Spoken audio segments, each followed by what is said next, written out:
He's right there. Kill, what's up, man? Kill, relax, dog. Relax. It's good, man. You there?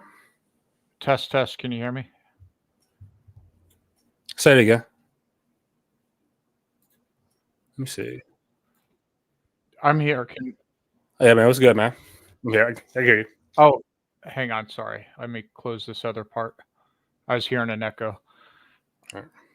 Okay, so y'all can hear me okay? Sounds like more than one person in here, but I only see JCO Journey. No, it's only me.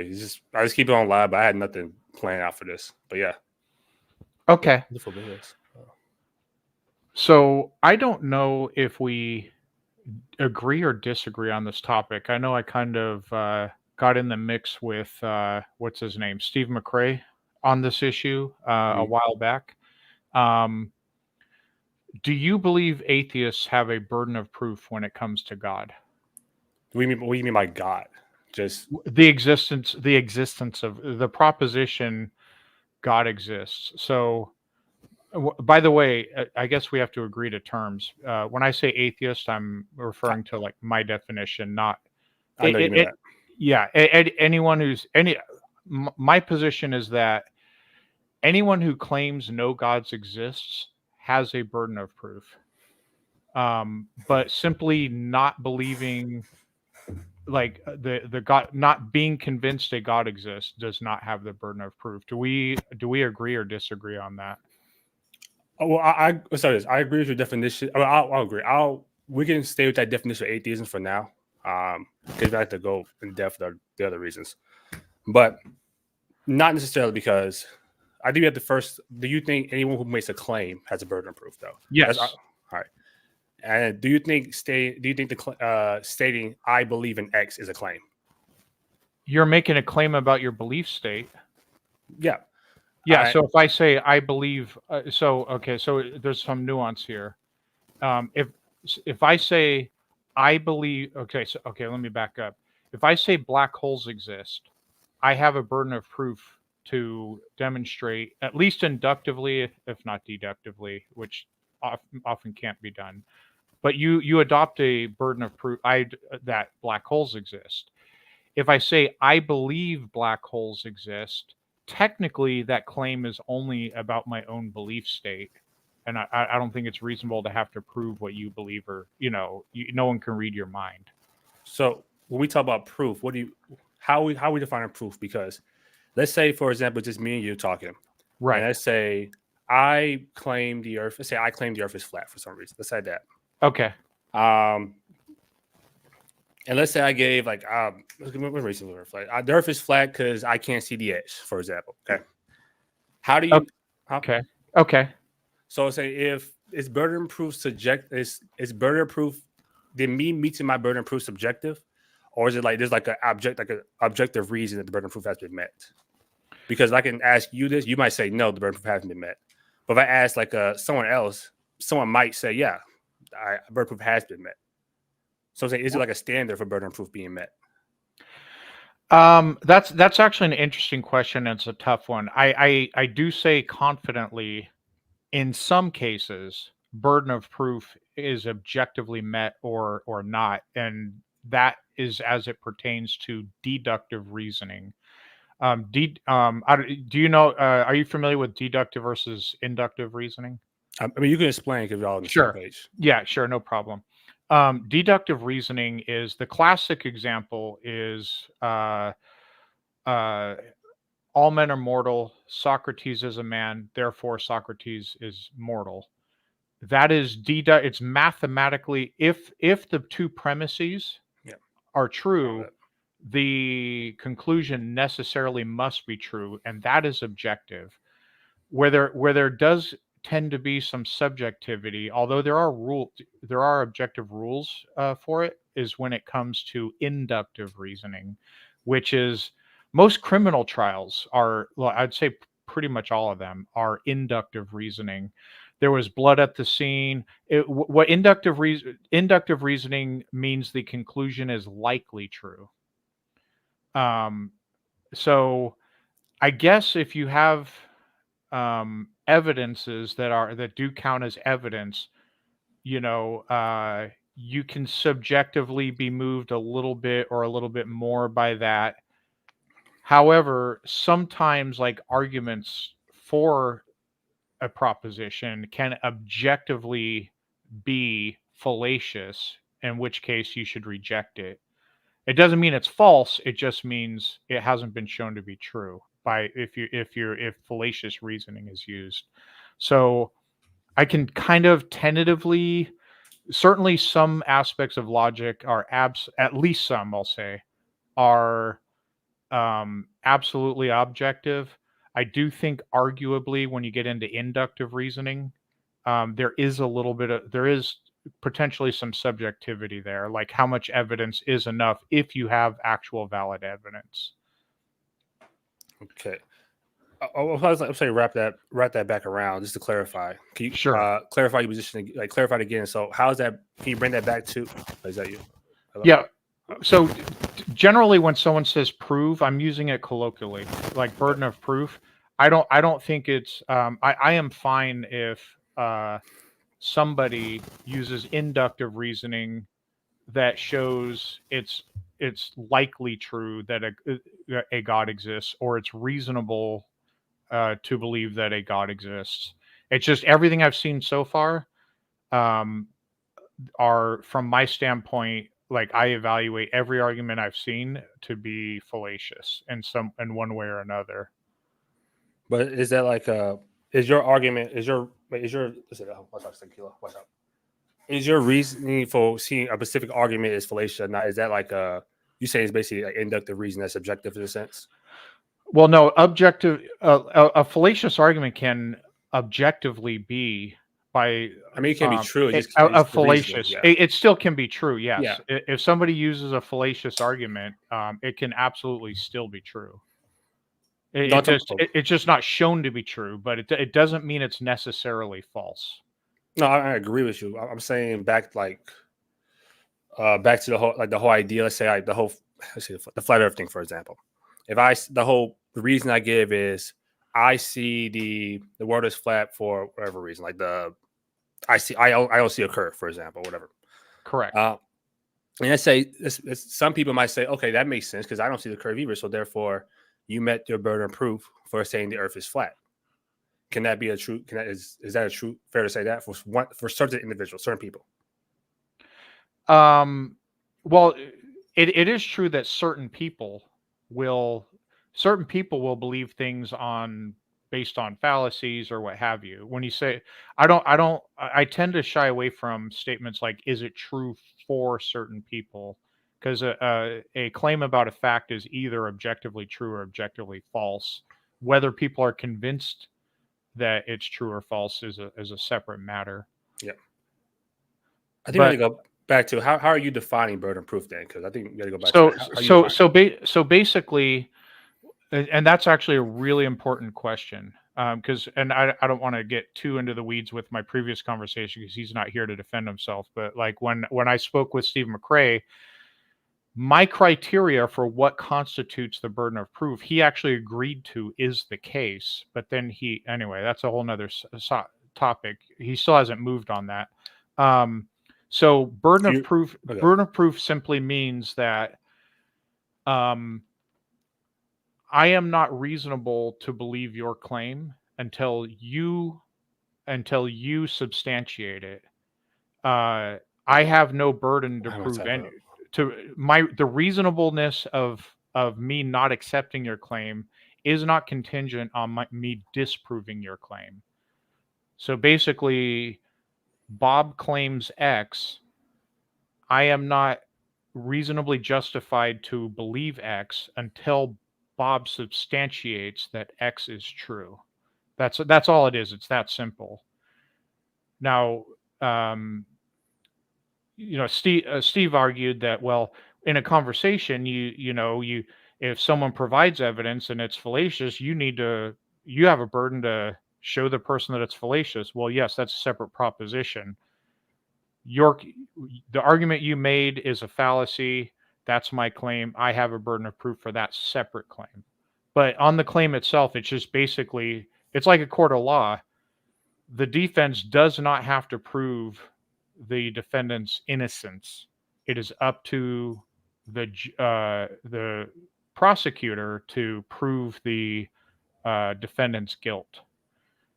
So reasonableness is the same thing. The person making the claim has a burden of proof. If they do not satisfy that burden, other people are not rationally justified to believe them. It's just as simple as that. All right. So I have videos coming out about this, but I'm kind of tired a little bit. So how about stuff like back to the whole idea of like, hey, let's go back to the I lack the belief that God exists.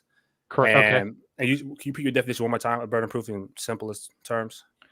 Sure. Or shorter, basically. Come on. Yeah. So basically, if the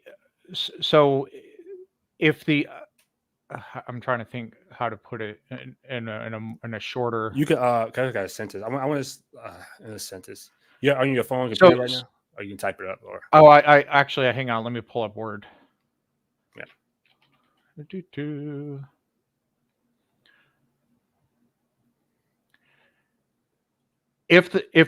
So basically, if the person, I may need to type it out. I'm better at.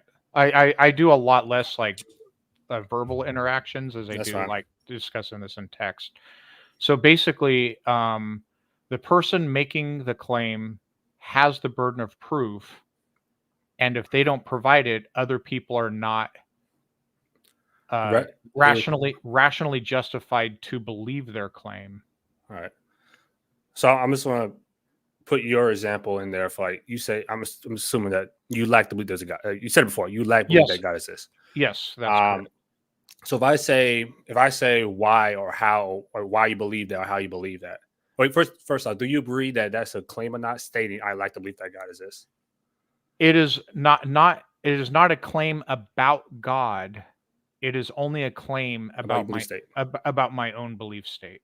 Yeah, but it's still a claim. I'm saying it's still a claim though about what you believe. Like you lack to believe that God exists in a sense. Well, it's a claim about my own belief state, and I'm kind of in where I think the reasonable thing to do is default to believing people about what they believe, not believe the same thing that they believe, but we don't have a method to read each other's minds.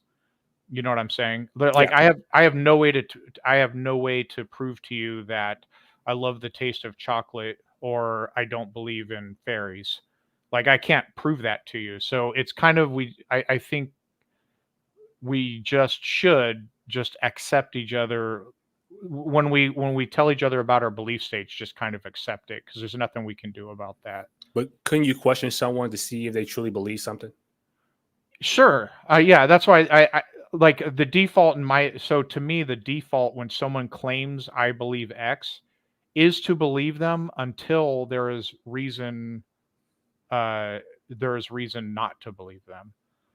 So I'm saying if let's say you're saying I lack the belief or you lack the belief that God exists. And correct. I ask you, okay, why you believe that?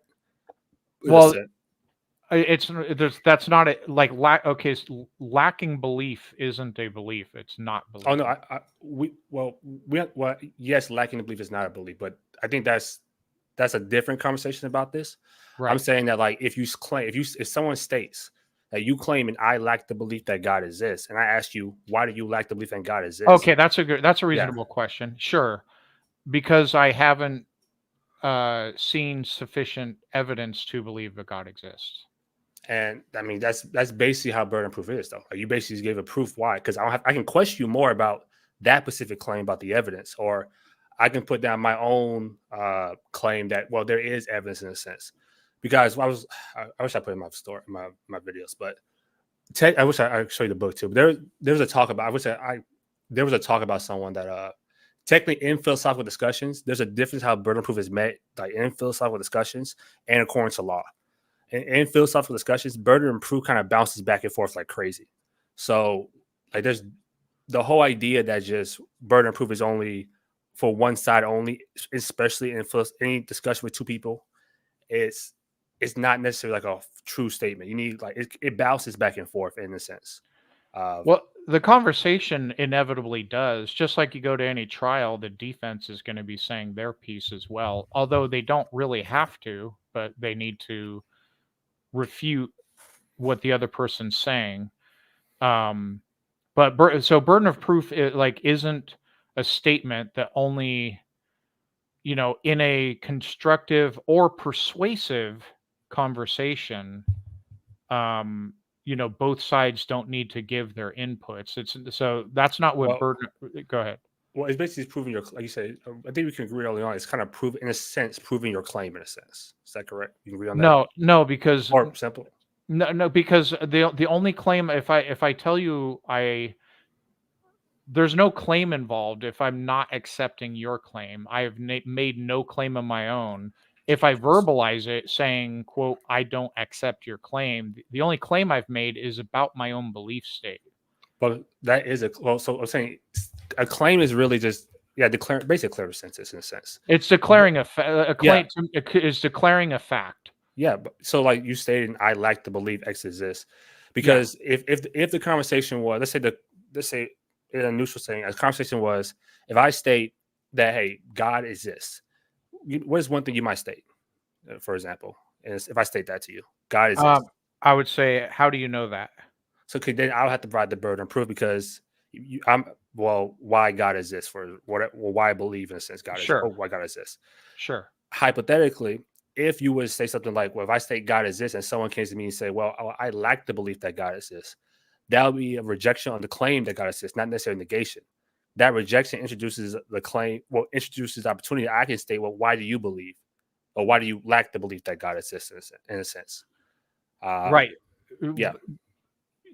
Basically, when it's reflected back because you have not provided me evidence, Well, that in itself is circling back to what I mean when I say burden of proof, meaning you have the sole burden to provide evidence for your claim. It is not for others to disprove your claim. you're right. Yeah. That's Be yeah. shifting, That's all. yeah. That's all I mean. I mean by burden of proof, and I think, and I try not to speak for other people, but I'm pretty sure colloquially in the vast majority of cases where, because you see burden of proof come up all the time on Facebook, like I theological mean, debate groups and whatever, yeah, right? I give you I think that. I that's what mean, most people mean when they say you have the burden of proof. It just means you're the one who needs to provide evidence for your claim for yeah. me to believe it. I mean, that's a colloquial sense. Yeah, I'm not gonna Yeah, like. I know. Yeah, yeah. So, Like I said before, I stated before, I believe 100% that atheism is in academia and philosophical discussions, or mainly in philosophical understanding, the belief there is no God. But I stated in the video, I think, like, I don't know what video it was, coming up, that I do understand that if I talk to what's that called? If I say I talk to you, for example, someone like you, and you call right, yourself an atheist, I understand that what you mean is I lack the belief that God exists. right. Now, And this you open refer to me conversation. as like, from your standpoint, what you label me as agnostic. Since you also lack the belief that no God exists, yeah, because Right. based the reasons before. Yeah, and I don't fret over labels, as long as I think it's just more important we understand each other's positions. So basically, from your standpoint, the question you should be asking yourself using your own terminology is, do agnostics have a burden of proof? It depends. Well, what are they claiming though? That's the point. Is they're I mean, not agnostics are neither claiming God exists nor that God doesn't exist. So that is a claim. I can ask if someone states, well, if they claim that they lack the belief that God exists or God doesn't exist, I yeah, can give them, like, I can ask why, or why you do that, or why you believe that, whatever, and then because give you me have, whatever. Yeah, and they give me a the reason, reason. yeah, and the reason will be you haven't met your burden of proof. Well, I can say how have I met my burden of proof if I haven't gave you the burden. I didn't give you anything. But I'm saying Right. they might say something like, I'm not convinced, or that might be circular reason, but they might Yeah. give whatever reason, like, I was like this before, I was like that, and then there, boom, burden of proof has been solved. Well, yeah, That's all you it is. so yeah, here's the thing, someone cannot believe for bad reasons too. I mean, any If so, reason, yeah. if somebody says I stopped believing in God because when I went to church, people treated me terrible there. That's not a good reason not to believe. That's not a rational reason not to believe in God. It depends on how we define rational, because I mean, I can push on and say, okay, why does that, like, how do you feel that didn't, like, what did they say? They said I had a bad experience. I say, well, how you feel that's not a bad experience? I can keep pushing on. But like in philosophical discussions, burden of proof kind of like it bounces back and forth like crazy. It's because when you start a conversation, the whole idea of saying God exists, like I typed this up before, to say deist only has a burden. I'm not saying you say this. I don't know what you really believe about that. But saying like the theists only have a burden of proof and not just atheists or those who just lack the belief. Well, the term burden of proof applies to almost any claim you make. It's just explaining why. No, yeah. So the burden of proof, it doesn't, in a conversation, here's what'll happen, is that because it's a back and forth conversation, both sides end up making lots of different claims. Yeah. And each one of those claims is a separate proposition that has its own burden of proof. So when I say theists have the burden of proof, I'm not saying if we have a back and forth discussion, at no point will I ever never be on the hook to prove anything. Here's something that comes up a lot. Here's an example. A lot of people use the cosmological argument, and then I will argue, well, it's kind of a misnomer that the universe started, like just popped into existence 13.8 billion years ago. Theoretical physicists, there's no consensus as to whether the universe is eternally into the past or whether it's finite into the past. And then now I've made a claim, and now I'm going to have to give citations and evidence for my claim from multiple different cosmologists. So, but that's not really. But so when I say burden of proof, it's specifically to the claim God exists. It's not up to somebody else to disprove it. If someone claims it, it's up to them to substantiate it. And by that, I mean for other people to be rationally justified to believe them. I mean, I don't disagree with that, because the claim God exists, only a theist would probably make that claim. Right. The atheist, I mean, someone could say, I do not or I believe no God exists, and that claim can only be for the atheist. Or someone could state the claim, I lack the belief that God exists, and not lack the belief that no God exists, and that can be only for what you will define as an atheist. So I mean, I guess if that specific claim, yeah, but this burden proof in general, anybody can have it. Well, anybody can have it on a everybody makes claims on a regular basis. So like in a back and forth conversation, like I said, there's both sides are making proposition after proposition after, they're making claim after claim after claim to argue their case. And probably most of the time both sides agree on what's being claimed, or but just have this up a second. But yeah, so that's all I mean, because that seems to be a contentious issue in theist atheist discussions, is theists accepting that they have the burden of proof. And by the way, sometimes hard atheists will not acknowledge that they have a burden of proof. I've seen that before. Not acknowledge that they have a burden of proof for their claim that no gods exist. And they're wrong. They're wrong as well. Wait a minute. So what? Oh, I'm sorry. I was typing something up. No, that's okay. No, that's okay. No, I said it's a contentious issue a lot in theological discussions, at least textual ones that I engage in online, where theists don't want to accept that they have the burden of proof. But I don't want to just point fingers at them. I've seen in some cases hard atheists also not want to accept that they have a burden of proof for their claim that no gods exist, and they have they have a claim, they have a burden of proof as well. Let me show you see this first. Can you see this? Hang on, sorry, my computer logged out for an. That's good. I mean, it's just. Let me highlight something for a second. I hate when I do this. Okay, no problem. Cause I think what we're talking about here, I think you're perceiving the highlight in the green. That you're saying that theist has the burden of proof for this specific claim right here. Yes. All right. I'm saying I agree with you. I agree with you on that part.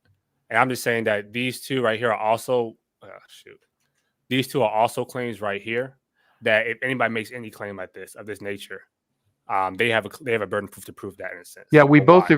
we Yeah. both agree the claim God does not exist has a So burden of proof. I think we're on the lack of beliefs really. So I'm gonna screw that.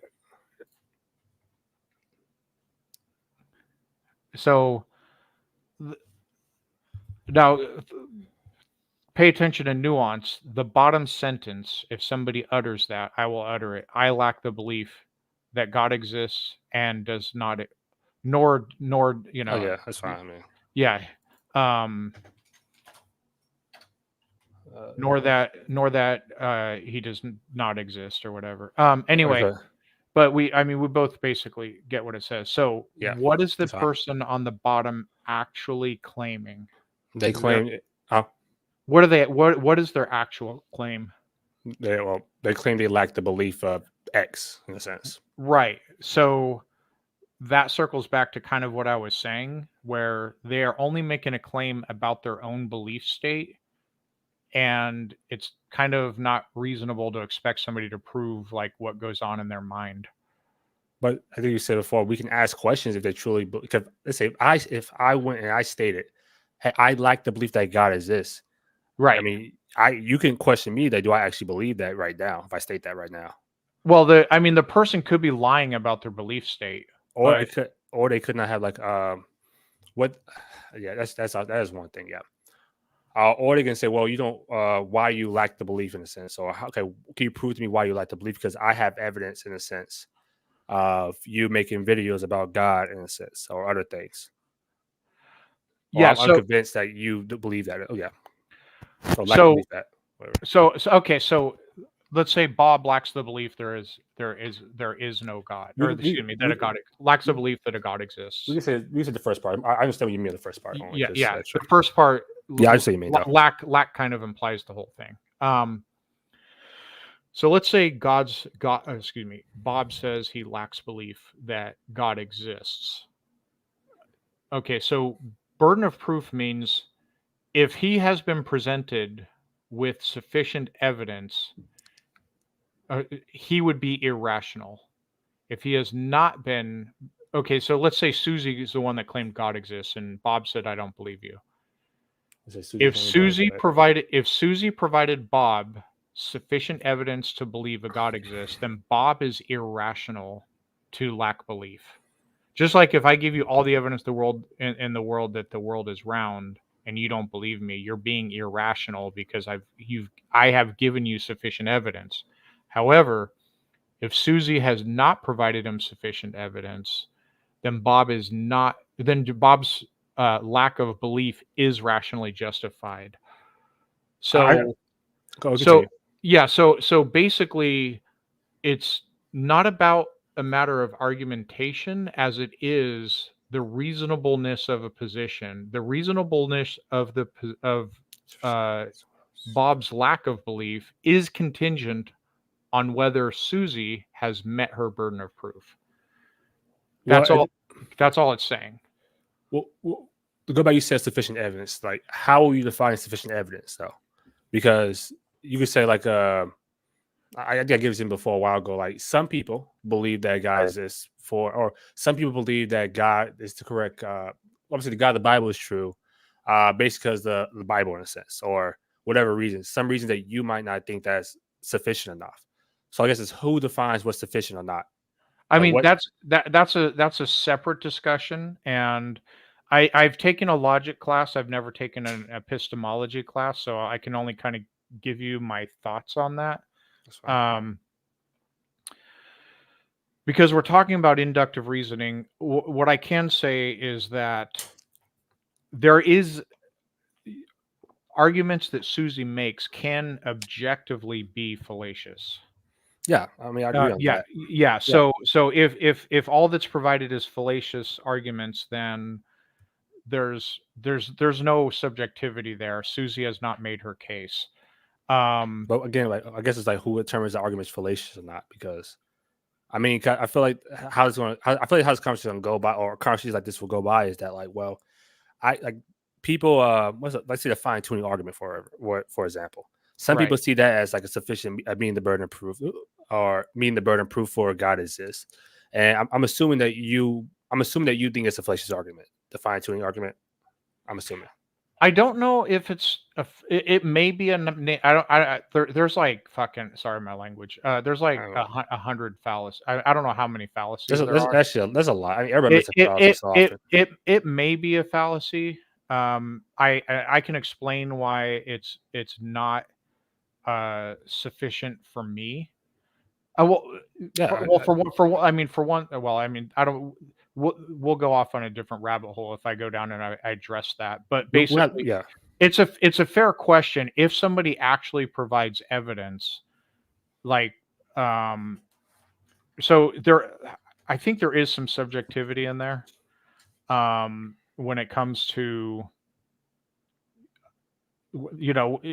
once evidence, if it's, let's say it's not fallacious, is there actually enough? I think that question, there is some subjectivity in there. But at that point, it's just a conversation. You know, I don't think the fine tuning argument holds water for these reasons that I've outlined here. And then you go back and forth. But the burden of proof comes to where Susie is making her arguments for her proposition. Bob doesn't necessarily have to make arguments against her, like prove God doesn't exist. It's all about, do Susie's arguments hold water? Has Susie met her burden of proof? but I'm saying I think that still goes back to like it's still like subjective in a sense that if the burden of proof has been met or not, like if evidence is subjective still. In inductive reasoning, I think there is a degree of subjectivity. Here's a in the logic class that I took, for example, they gave syllogisms. Do you know what a syllogism is? Like the I top of my head right now, I probably did, but no, I don't. Not right now. So what I get to the premises that lead to a conclusion, Yeah, for I guess. example, Oh, okay, yeah, for example, with the one I gave you about Socrates yeah. being mortal. So if it's valid in structure, meaning the premises lead to the conclusion, and it contains all true premises, and it's deductive, that makes it sound. If a syllogism is sound, if the premises are true, the conclusion must be true. It has to be. It's like mathematically so. Inductive reasoning, if it's valid in structure with true premises, the word they use is cogent. Right? So the person has made a cogent argument. So, for example, I have Michelin, or I have Acme PX tires. My friend had Acme PX tires. His tires lasted 50,000 miles. I have the same model. Therefore, my tires should last around 50,000 miles too. Now, that's only one piece of data. Is that enough? In my view, it can kind of get you there to where you're leaning to. There's a good chance it'll last 50,000 miles, but am I in Arizona and he was in fair weather California? Am I doing burnouts? What type of car is it? And so the more things that you find that are in common. So, for example, my friend's Acme PX tires were on a Kia Rio. My tires are on a Kia Rio, the same size. We drive similar. Okay, so there's another data point that makes it likely. So the more data points you get, the more likely it is that the conclusion is going to is true. But again, it's likely true. And then we add to it, you know, my friend gets his tires rotated every 5,000 miles. I get them. So basically, the more similarities, the more likely I'm going to have the similar outcome. That is inductive reasoning. So whether we get to a point to where you believe it's going to be likely the case, I guess there's some subjectivity there. Sorry, that was kind of long-winded. But But I mean, kind of like towards the end, I guess. I mean, even like you said, like for data points, like I think it goes down to how many data points makes it sufficient. I feel No, like it's still go, that's a good question. That's a fair question I feel because like I feel like no matter what we go to, if like even like the God example, some people like there are some people that believe that obviously some people use everybody. Some people use the Quran, believe that Islam is true because they read the Quran and they said they read the Quran and they right. had and that you said that person who gave them the Quran, who spoke to them, met the burden of proof of whatever claim they make. I don't say Islam is true in a sense. They gave them the Quran. Someone said why, and they might just give them the Quran, for example, and it's burden of proof they met because this makes sense, whatever. But I'm saying like the burden of proof or any claim or sufficient evidence is, or even what someone deems as rational, is kind of like is I'm not saying independent, but everyone has a different reason for or standard of what is deemed rational or how much is sufficient evidence or even like if someone actually meets if someone believes the burden of proof has been met or they prove their claim adequately because I'm assuming that you think the position that God is or you think the idea that God is this is a irrational idea. I'm assuming that. I'm not saying you think people are irrational to I the would say idea. more the claim that God Claim, exists is okay. the claim that God exists. It may be rational. There may be Yeah, somebody that rationally believes it, and because they have access or know about evidence that I've never heard before, that's theoretically possible. or is it possible that they y'all both look at the same evidence, but you're convinced of the one evidence convinced one person, the other evidence did not convince you in a sense. that is true. Yes, that is true. So, but a lot of times those evidences are uh, based on actual named objective fallacies. You know, like the God of the gaps fallacy is basically an argument from incredulity. You know, I don't know, therefore it must be God because what else could it be? Like that is basically like they find a gap in known knowledge and science. Like scientists can't figure this out. It must be God. That is an actual named fallacy, and it's objectively so. It's not Oh, you said what's a name fallacy? argument. I believe it would be an argument from incredulity fallacy. I mean, yeah.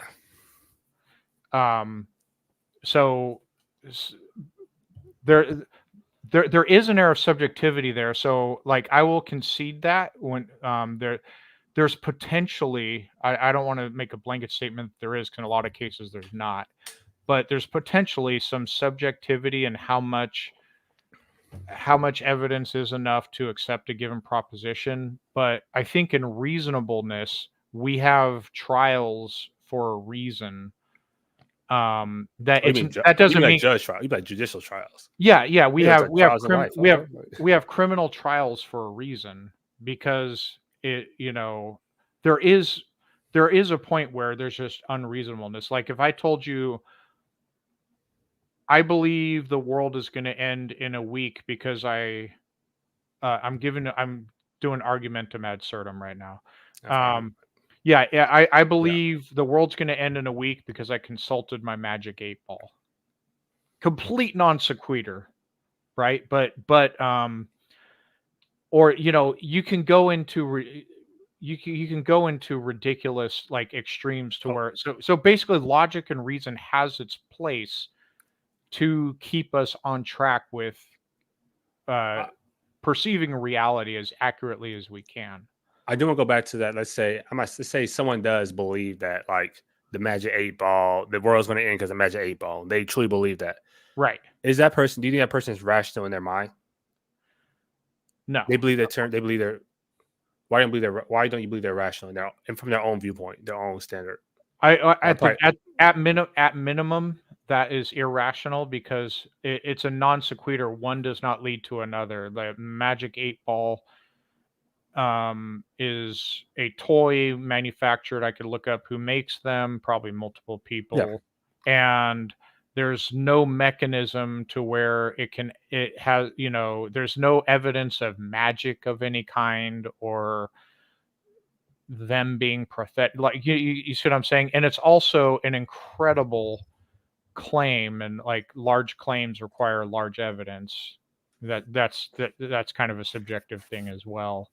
But my point is, I acknowledge there in some cases there could be degrees of subjectivity in evaluating, um, have I gotten enough evidence to believe something? Um, but hopefully you'll agree that that doesn't mean using logic and reason doesn't have its place and No, isn't wildly important for us to interpret the world as accurately as we can.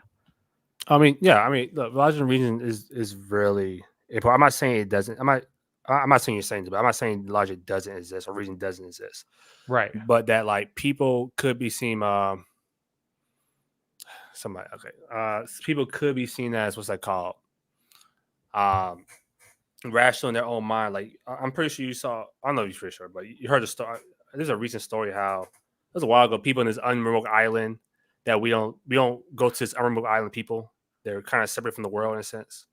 Oh, there's are you talking about the island that's off the coast of India? I think so. Like the ones that we don't travel. It's kind of banned to travel there. I'm Yeah, pretty sure. yeah. That Christian guy was killed by them with arrows or something. Is that Yes. the? They're called Seminole. What are they called? They're I not. think it What starts with is, an S. is that? Is Somalia? I don't think they are. No, It's not that. it's Uh, not Somalia. Somalia is obviously a I country. know they say a 6 foot long arrow. I said that's not an arrow. That's a staff. It's still got a 6 foot long arrow. That's S- big. Seminole Island. Yeah. I think it's right here if I'm pronouncing it correctly. Seminole Island. But yeah, those people, they're completely. It's fascinating. I'd love to go there and study them, but obviously. Oh, by the way, Oh shoot, never mind. go in there's a go in. Yeah, well, I wouldn't want to be killed by them, but also you're putting them at risk because Yeah. they don't have immunities that we have. We have all these diseases that our immune system is used to. But anyway, yeah. What about them? So I'm saying like I'm pretty sure I'm not saying they might have beliefs about the world, their society. I don't know what exactly the beliefs are, but they might have beliefs about even like the machines we the drones that were fly around the area took pictures Sure. of them. And you can say like they might I don't know what they think. I'm just Right. this is an assumption. They might assume maybe like I'm assuming like a god alien technology, something like that. Sure. Something that's not made for man. And in their minds, their society, they might see that whole idea of, hey, that's an alien or god, whatever, as a Right. rational idea to put that out there in the society. But I mean, first, do you agree on that point first, though? Like they might say that though, or they might say that, but Sure. that might be some known thing. So, and somewhere around that society, someone who starts thinking, or start thinking, that's wrong. Someone who might say, that's maybe just another human somewhere else or whatever. They might be seen as irrational in a sense. But That what's irrational? that if someone says in that society, if someone stated that oh, that's not a god or alien or whatever, that's other humans, might be some other humans doing some stuff like that. Sure. And they might be seen as irrational in a sense. You hear me? Irrational in a sense. So I'm saying like what they determine as rational, irrational. How can we just determine? Like I get there's such thing as logic exists. Like, there's something as some type of objective logic. They're like 2 + 2 is 4. Yes. People can be right and wrong, whatever reason they get. By the way, math Mm. is deductive reasoning. All right. Yeah, just so you know. But go Yeah, ahead. yeah. Some things like I can believe the Earth is a triangle. It's not a triangle, no Right. matter how much I believe. But Correct. what someone determines as rational or what someone determines as sufficient enough to for them to determine the burden of proof has been met in a sense is still like it's kind of independent of what the person believes in a sense. Now I can question their own beliefs and see, okay, according to your belief system in a sense, that doesn't make sense based on what other things you stated beforehand or you stated now. So things like so I kind of say like rational or sufficient evidence why I believe that rational or logic exists. Um, what someone determines as rational, what someone determines as sufficient enough to change their mind is subjective. Like it changes for every party. Like there's no set standard for that. Like I can give you 1 point. I can give someone one piece of evidence that God exists and they can agree, and I can give you, let's say hypothetically, I can give you what I deem as, I don't know, 20 pieces of evidence that I deem as sufficient, and you not believe that's sufficient at all. So I'm saying it's kind of like the subjective nature. It's like there's no set standard of that though. Well, it's Okay, what's going subjective. What convinces people is on? 100% subjective. Um, so I mean, like for example, what's the name of that actor? The guy who played Tony Stark and his Uh, counterpart that played, RDJ, Robert Downey huh? Jr. Robert Downey Jr. No, no, no. So that's Robert Downey Jr. Uh, His buddy that's in the Air Force who took over the gray suit, the gray Iron Man suit. oh, you want like the actor's name or? The actor or I think Don Cheadle. the African American dude. Yeah, he played Don Cheadle. Don Cheadle. Yeah, so he's been on like Joe Rogan. He cannot buy that 1 times 1 equals 1, or that if you multiply a number by a fraction, it becomes a smaller number. He has gone off. He even wrote an entire like essay and sent it to Neil deGrasse Tyson. Neil deGrasse Tyson actually gave it seriousness and gave it peer review, He's an and then actor. yeah, Makes sense. and then gave it red penned it, was very polite and Oh, it's Terrence professional. Howard. Probably that does sound Terrence. That does sound Terrence Howard. Never mind. You can say probably the actor. I don't remember his name, but Neil Yeah, deGrasse Tyson. Anyway, so he flipped out like Neil deGrasse Tyson, like tore it apart, and he's insisting on he's going against the entire physics and mathematical community and everything. But anyway, um, so but he's objectively, demonstrably wrong. Like there's no like oh yeah, I so agree with that. what people are convinced by is absolutely subjective. People believe true things for bad reasons, and some people believe false things. You can believe false things for good reasons, um, but the whether they're I generally speaking, what is rational is largely objective, but I won't go as far as to say entirely objective because I unless somebody can explain to me where I'm wrong on that, I do feel like when it comes to inductive reasoning, there is a small element of subjectivity there. Yeah, I'll say logic is subjective. What someone deems as logical is subjective. Is that fair? Yeah, sure. Okay, I Yeah, think we yeah, agree I on that. mean, We agree on that. what people deem, yes, yeah, there we go. I think that's a good understanding there. I think that's well put. What people deem as to be as logical is subjective, but logic itself is objective. Like even something like, yeah, I agree that even something like whether there is a God or not, there is an objective answer to that. But what someone believes of that, that's kind of subjective in a sense. Well, even if if somebody says I don't just have like inference, I have hard proof that God exists, that person can be objectively wrong. What they think is proof is actually not proof, like objectively, not even like I'm not even saying that's the case. This is hypothetical. I guess you. Yeah, You so no, a fact is either true or false. That's the law of excluded middle. Like a claim, like a specific a claim about a fact is either true or it's false. Objectively so. The laws of logic, I guess that's a good way. This is what I mean. The laws of logic are objective. The um, interpretation of like even when people do math, I may in my somehow I have a brain fart and there's this equation and I know it's the right answer. I get it wrong, but that was my subjective interpretation of what the answer is. I mean, yeah, I don't disagree with that part. I mean, there is right and wrong. There's some type of there's objective answer to like a lot of questions. We just what we believe those answers are is, I mean, reasoning, logic. That's all subjective in a sense. I don't I don't disagree with that. I don't. I, Yeah. So the subjectivity comes. I mean, going back to, I have Acme PX tires. Completely made that up, the tire model, but Acme PX tires. My friend Bob also had Acme PX tires on his car. His lasted 50,000 miles, so mine should last 50,000 miles. On that data point alone, I would be like, it might, but I don't know enough.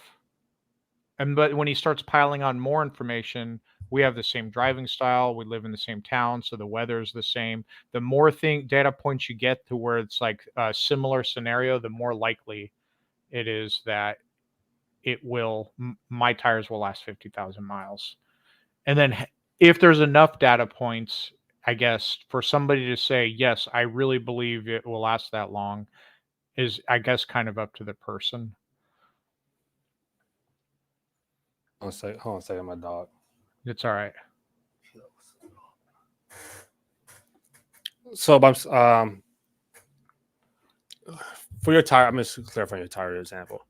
For your tires example, but we can actually we can find like an objective answer to wherever the tires are. You agree on that somehow? So, objective answer to what now? You said like what type of tires they are, or Oh yeah. So yeah. the whole point was like, if all I know is we have the same model of tire, it could be that's not enough for me personally, because it could be, I'm not doubting that they won't last 50,000 miles, but it could be that my friend Bob has a monster truck and he likes to go four-wheeling, or he likes to drag race his car and he does burnouts and he drives like a madman. And they're like, now we're talking about data points where that'll affect the tires are different from my data points. And so one data point, they're the same model tire, isn't enough for me to conclude, yes, it will probably last 50,000 miles. It would be like, I just don't know. No, I mean like the answer what 50,000 miles you said. I think you said what type of tires they are. Oh, no. Sorry, Okay. sorry. So yeah, so just to clarify, the known fact is we both have the same type of tires. Okay, yeah. So what I'm asserting, Bob has the same model tire that I have. His lasted 50,000 miles, so my tires will last 50,000 miles. The only data point I have at this point is the same model, not even the size, type of vehicle, weather, driving habits, etc. And so for me to accept the proposition as likely true, I would need like one or two more data points where, hey, you guys drive the same type of car, or they're both front wheel drive small cars. Maybe he has a Honda Civic, I have a Kia Rio. But okay. But let's say you have let's say you still on that one data point, and let's say someone else comes by and say, that's enough data points for me, and they say, oh, my car should last, or my car should be able to drive 50,000 miles. So. You're the tires, yeah. So in that regard, if you have, but objectively, that is a like data point. So whether we have enough data points, there is some subjectivity there. I think that's why I said there's an element of subjectivity in inductive reasoning. Now, me saying that, some philosopher that specializes in logic might rip me to shreds and tell me how I'm wrong, but that's just how I see it right now. But so whether you have when it comes to the God proposition, I haven't even seen one data point that is on that level where there is, you know what I'm saying? I haven't seen anything. But you probably say, you probably see one data point that you consider sufficient enough to be considered a data point. Well, I mean, yeah. Having the tires being the same model is objectively a data point that matters. Hold on just one second. Go ahead. Yeah. I think the link is somewhere. You can just click on the link. You can come in the room. Someone in the chat. Yeah, you can take you on. Hello. Oh yeah, I already did. Yeah. Did I hear another voice? No, that was me. That's okay. smart. Yeah. Okay. Is someone else coming in? Maybe. I mean, I highlighted the data joint and they asked, and I don't highlighted it. see the private chat comments. Oh, there's a whole nother. Okay, Private chat. there's a join. So I'm on the desktop, and on the chat box on the right, there's live, starred, comments, private chat. Live. Yeah, I'm on live. Um, someone who's hosted. Yeah, I'm on live. Okay, I texted them that. But yeah, and I told them that. okay. What was listening? You said again about you said you haven't seen like you I could haven't tell seen one. one. I haven't seen one data point that I Okay. consider an actual data point to inductively, um, to even going toward and because I'm not asking for absolute proof that God exists, like deductively. Just I haven't even seen anything that qualifies as an inductive piece of evidence that's like legit actual evidence. But I'm assuming that you've been to a lot of the debates, discussions about the existence of God. So you kind of hold. I'm pretty sure. I'm assuming that you heard a lot of the Yeah. stereotypical arguments before. Oh, But I've heard a bunch of them, both from having discussions online, mostly in like chat, like Facebook groups. I don't ever talk on. I know a lot of people go to Reddit. I've never gone there, but mostly like Facebook I bet. groups, and then listening to debates between various different atheists and Christian apologists. So I've heard. I'm not going to say there's. I've heard them all because I Yeah, have no. Yeah, I'm the but term generic sense of it. I've heard quite a bit of them. Yeah. Fine tuning argument to Yeah. the, you know, um, Yeah, but still, like I'm pretty sure a lot of other people heard that same or whatever argument that you heard, and they've been convinced for that. They are convinced that God exists in a sense, sure. and they might see that data point as rational. No, Um, of course. someone else is here. Yeah, they can join me too. But yeah, they might consider that. They might consider your point that whatever evidence they give as whatever data point is sufficient or not. Um, and so I'm saying like it kind of goes down to like still that what we consider as sufficient or rational, or saying that you haven't seen any data that you deem as sufficient enough. Right. Yeah, As even a data point, I'll say that. like you deem as sufficient though. No, I mean if it's not a data, if I haven't seen any actual data points, then that are relevant, then like then obviously that would be insufficient Wait, so in uh, totality. wait, are you saying clarify? Are you saying that you haven't seen any data points, period, or are you saying that you haven't seen any data points that you consider sufficient? That would qualify um as a data point for inductive reasoning that I would put down on as okay, here's one of the premises that will be relevant to the conclusion. Now I've seen lots of You might like gotta repeat that. arguments and information. Sure. You might gotta repeat that again. So I'm just asking like, well, first, give me what might be a data point that God exists for you? An example. Let's say. I honestly I have no idea. Like I don't know. It would be the same thing if you asked Like me like what would be a data point for string theory. I have no idea. like I don't know. But even that, if we're talking about like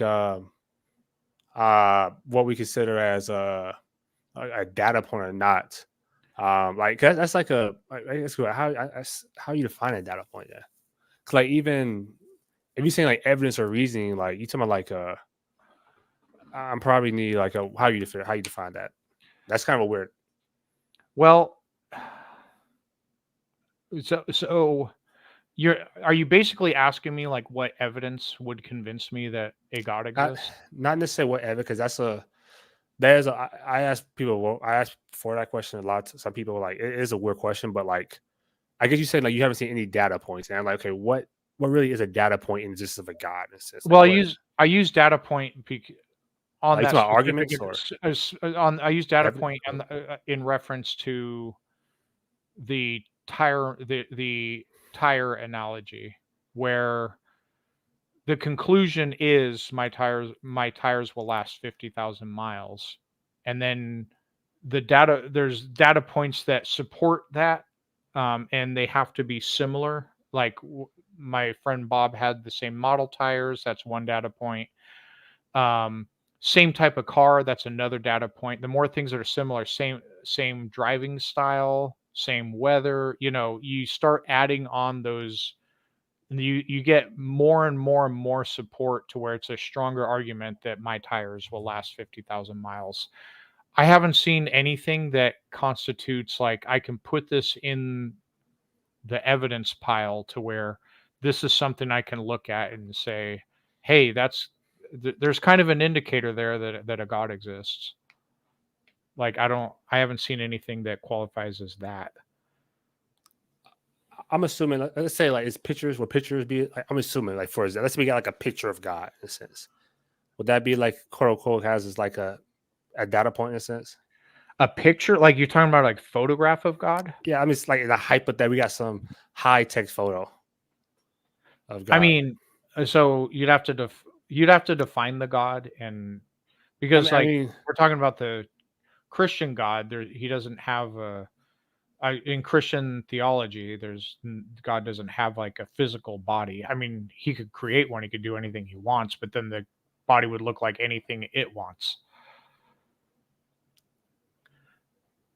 But a photograph alone in the modern era, I'm not saying that. I'm not Photoshop saying and AI and all that, like I'm not saying it'll make logical sense to have a photograph of God. I'm saying like, let's say this take us like let's say this we have a photograph of God. Like I'm not saying that it has to be like logically that photograph exists, but would that kind of count as a data point in a sense, like a picture? I mean, I guess so. And okay, so let's Visual, yeah, speak broadly and not pertain specifically to yeah, God. or A photograph of something can certainly be, um, in many cases, uh, a data point for a conclusion, depending on the context. Like even in criminal trials, sometimes photos, usually I think probably videos, but like, yeah. So it's basically information that that sort of leads you to where the conclusion or the proposed explanation or claim or conclusion is sufficient and necessary for that piece of evidence. Like, okay, so if a murder victim has a person's DNA under their fingernails, yeah, that does that in itself prove deductively that that person committed the murder? No, but it is a data point. Like yeah. somehow those claws, somehow that person's DNA had to have gotten. You know what I'm saying? I'm assuming like logic is a data. We can agree at logic data point, like just logically, it's like stuff like logic. Wait, say that again. No, Like logic is a data point. no, I wouldn't say data. I might be using I clumsy language when I said data point. Basically, the premises that I were. if you want to join BS Lewis, you can. Yeah, Yeah, we're talking a lot of. I yes. don't know if you want to add I mean, anything. it's fine. I mean, it's fine. I Oh just shoot, I think am I too loud? No. we good. Okay. Okay. I just think the problem is how you define what you're trying to identify. To bring up the photo data point, would a photo be a data point for a shapeshifter? Are you asking me? Anybody? I mean, for There, shapeshifter, I would say generally it no, could. but there might be some exception I'm not thinking of. But I like mean, you okay, can't goes see back it. to You can't see it shape. You can't see it shifting Yeah. in I the. mean, as if like I see it shifting in the photo, but it's You can't. possible. It's a still photo. Yeah. I'm If it was saying the like process. Well, how would you Mystique find a or shapeshifter something, now? like Something like Mystique. yeah, you'd have to catch her in transition. I mean, basically. yeah, I mean that's what I'm saying. Like, if you can catch her in transition, I would say okay, But it's possible. just the photo of her alone, like if she was just a girl there and a guy there and whatever, you couldn't use that as data points because of how a shapeshifter is defined. Yeah, This like is if what you show me that girl and you say, hey, that girl's a shapeshifter, just off or I see a photo of a girl and that goes the shapeshifter. I'm like, I don't think that's sufficient. I won't think it's sufficient enough. Even if you catch her a photo in transition, if you're talking one photo, that could just be what she looks like. You would need it's a data point if you have the before, the middle, and the after. Maybe I think now we're going. You have a mini that's going video. depth. Like what is a shapeshifter? That's like we're going depth. Like what would a shapeshifter be? 'Cause I could say. Cause I'm thinking like someone like halfway like this blue scales is shifting right now. Like, Well, that's why I bring yeah, it up, so- because that's a lesser powerful version of what we're talking about with God. Because if Okay. God is all powerful, etc., he could shapeshift or she could shapeshift. So that would be one of the tricks in the bag of whatever the definition of the God is. So the photo evidence wouldn't really cut it. Well, I was saying a hypothetical example, but what God do you see shapeshifts? Or what do you mean by shapeshifts? Well, it goes to what I said. God can take, if God is omnipotent, he can take any form he wants, including, according to Christian theology, the form of Jesus. But so that's why. Let me finish the point. Go ahead. You finish the point. That's why it's by the definition. That's why I entered the chat talking about igtheism, because a lot of people define it different ways. Once they define what the God is, you are free to reject it. Say, I lack belief in that God. Because me as an atheist / ichtheist, there are some propositions of God I have no problem taking a hard stance on and say, I just don't believe that. But the more vaguer and nonsensical, like abstract that you make the concept of the God, the harder the time I'm going to have to disprove it, or to say lack of belief in it. Then I just be agnostic at that point and be like, well, I guess it could exist. I don't know, because you've made it so vague in definition. I don't even know how to disprove it in the first place. So let's go back from getting like what specifically. I know it's in the chat. You were saying define what God is, but what, like, even if you define a God, whatever people define, people can describe their God however they want to define or describe their God, whatever. Sure. But whether one like a specific one, like that goes down to like which religious in a sense, or in a sense religious belief states, whatever. Like God in general, like how it really goes to how we like I was how to define God, but like what really, like, even let's say the Christian God in a sense, like we will have different opinions or beliefs or what that God can or cannot do in a sense.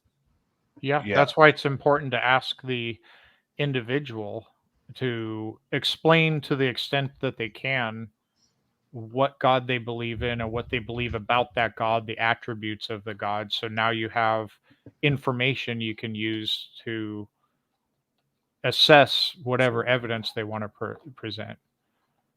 So how this conversation is going now? Because I feel like we're not disagreeing on that part. So what really? Well, we started with burden of proof, though. Yeah.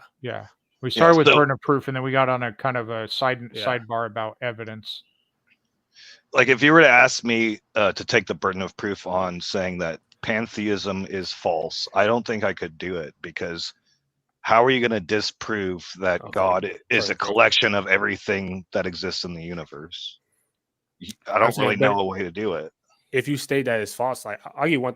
I'll speak for myself. I could say Shmishmashk, the God of the 18th dimension. I'll say that thing is false. Why I say that thing is relax. I'll say that thing is false based on my my preconceived notion that I think the idea is stupid. And that's my reason for why I think it's false. Or doesn't exist in a sense. That's fine. That's good enough. If you said something about God or in general, you technically met the burden of proof right there. Like it's all why you believe such a thing or lack the belief in such a thing.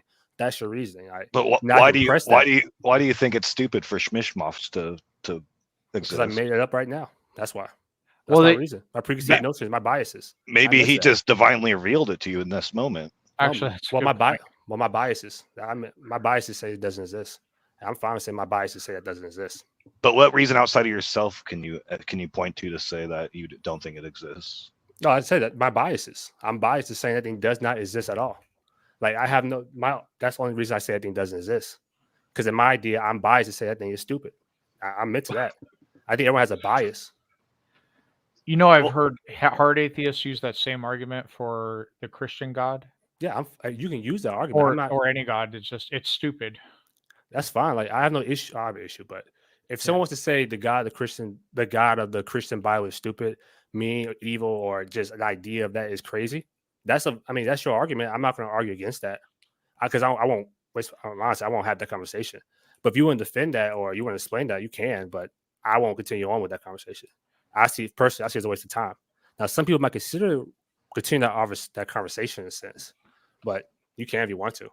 Well, it's just a philosophical like thought experiment Oh yeah, exercise at that point. I mean, that's what I'm saying. Like a lot of people, if some people can, I'm not saying y'all. I don't know what y'all. Hold on a second. But if some people can say, especially those hard atheists, say that the reason they don't believe that the Christian God exists because they're biases. Like I mean about that Schmidt God, whatever. Okay, that's your biases. Like we all have biases to why you believe such a thing. And as long as you can admit that, like I'm fine with that. That would be fantastic, and atheists around the world would applaud, because that's not what apologetics does, though. They got to make sure that they're rational and logical and reasonable for believing what they believe. Well, that's varies. Oh, you can take it on. You to talking. Go ahead. Yeah, go ahead. Oh, Well, no, sorry, but go ahead. I don't know. There's a delay. Okay. I have in principle, problem with apologetics in general because it starts with a conclusion and actively works to lead the evidence to that conclusion, as opposed to just following the evidence wherever it happens to lead them. That's all I was saying. So, say, repeat that again. My bad.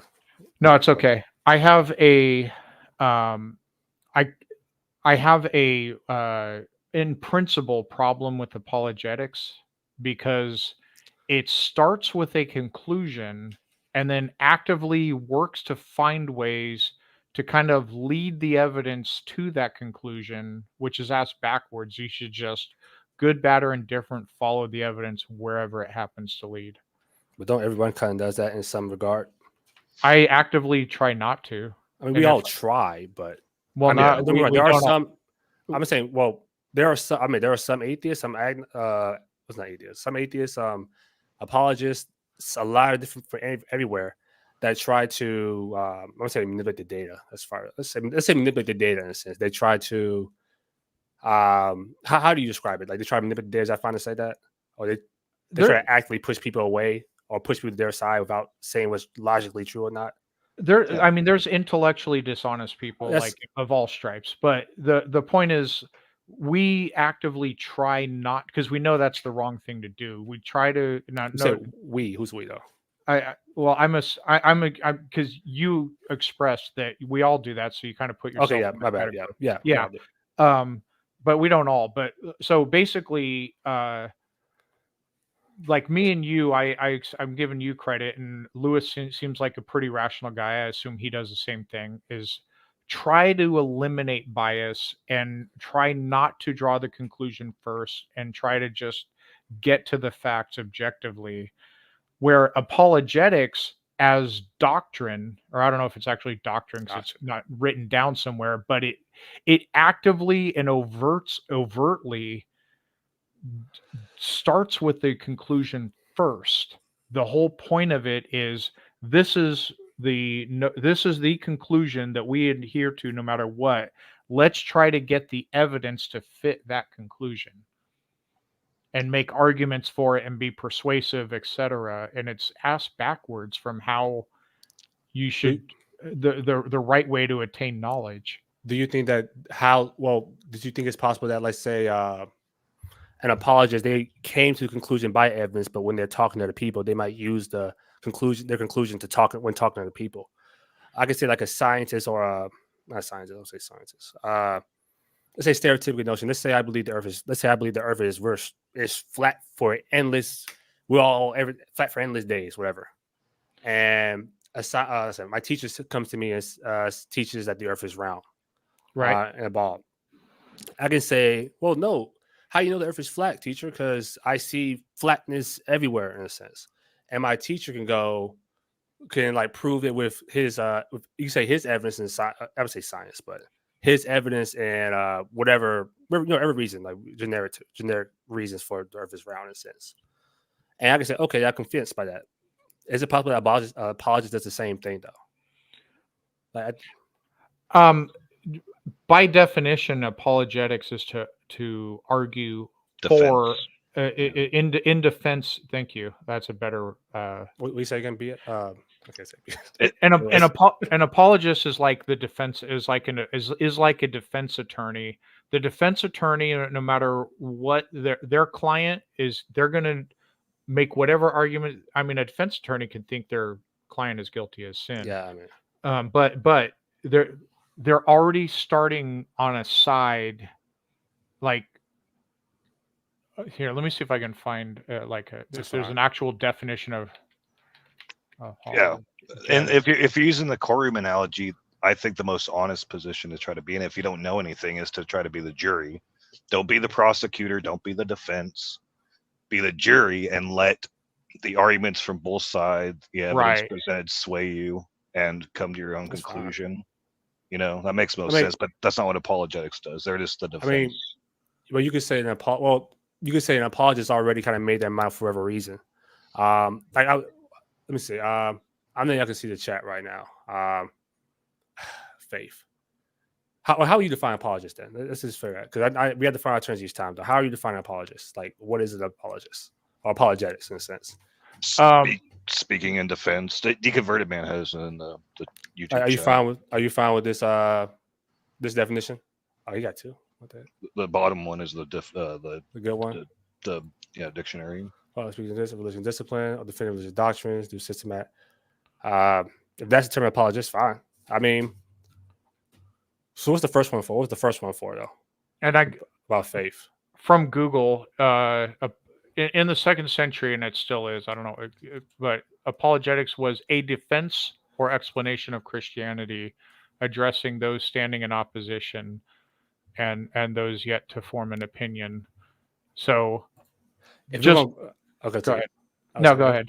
I said, everyone go argue about how definitions should be used. And we're going to that old conversation again then about how words used to be used and how they should be used now. Well, I mean, it's still relevant to yeah. Go ahead. I'm saying like how we like apologists in the sense of what you're saying and I'm assuming what y'all saying. In a sense, like defends what they believe. In a sense, they defend what they believe. In a sense, is that fair to say that? Right, but what they should be doing is assessing what they believe, not. So there's classes you can take Christian apologetics, like actual formal classes that teach you how to defend the faith and everything else, where it should be like the information, the evidence, and the data stands for itself, and let's continue to examine whether this is actually true. But isn't it possible that an apologist came to that conclusion by their own whatever evidence they came to? If that's sure, but there would be no. But if that's the case, there would be no harm in objectively reevaluating what they believe. So there should be classes that explore, like, it's just the whole thing is like the classes like in defense of this. Like, not even science does that. Like, here's how you defend evolution. No, I would disagree with that. I think the truth needs apologetics too, because even if you have something that's demonstrably true using scientific methods, evidence, logic, all this stuff, there's always somebody out there trying to present a different view. This is usually why, like, the creationist versus evolutionist or evolution battles going on for who can have it in the schools or whatever. There are evolution apologists, but that's a fair point. So the creationists are trying to attack evolution, but this is why being the jury is important, because you're supposed to be listening to the cases. Okay, what evidence are the creationists bringing to bear? What evidence are the evolution people bringing to bear? And what is the best cohesive, coherent case to be made from both arguments? And maybe they're both wrong. Maybe there's some kind of mid-wit thing like old Earth creation that's right, but it's neither here nor there. I'm just kind of rambling. No, that's a fair point. There are Richard Dawkins is an obvious example where he is an advocate for battling against disinformation. So the Christian apologist could be, from their standpoint, just battling disinformation. It's just when it gets to the point to where there's like entire like college, now granted the religious institutions, they can do private, they can do whatever they want, but like in principle there's class, like I've never heard of a class on evolution apologetics, like an actual no, it's just teaching. I mean, it's just teaching. Yeah, you know, to me it just goes a little far, but no, that is a fair point. But There that's are, how the creationists frame it, is that they're apologists for their side, and they're not technically wrong. It's just who has the better case to be made. And at this yeah. point, I think most people think evolution has the better case, but Yeah, that's hour 30, shoot. Uh, so I'm just going to clarify. Do we agree, or can we agree that, in a sense, that no matter how much we try not to, I think we all have some type of sense. I'm not saying we all are. We all have some type of sense that anybody they defend what they believe, and even everybody kind of defend what they believe in a sense, in some regard, no matter how hard you try not to. Sometimes, Yes, and people defend what they believe. Sure, I mean they can I choose mean, not to, but generally speaking, yes. in some Yeah. regard, we might try something. Like, I mean, maybe it's a lot or a little, but everyone has something in a sense that. Do you have something to say? I agree. I was just gonna say that's the name. You can use it freely. Oh, yeah. I don't call it taking my name in vain or anything. Like read your first initials, BS. Yeah, but and a major part of science is actively trying to prove itself wrong.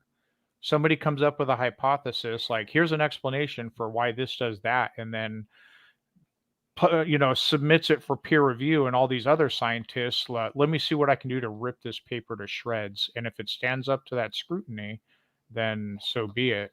I guess that's the kind of the contrast I was making with Christian apologetics, where there's entire um are there majors in Christian apologetics or just individual classes? The classes of that is kind of, that's a weird, because I mean, I'm not going to talk about classes on apologetics. I think I stated before, I think a lot of people don't read the Bible really. I think a lot of people don't actually think about the reasons why they believe certain things. I think anything. I think a lot of people got to sit back and just sit here and read it. But was it what?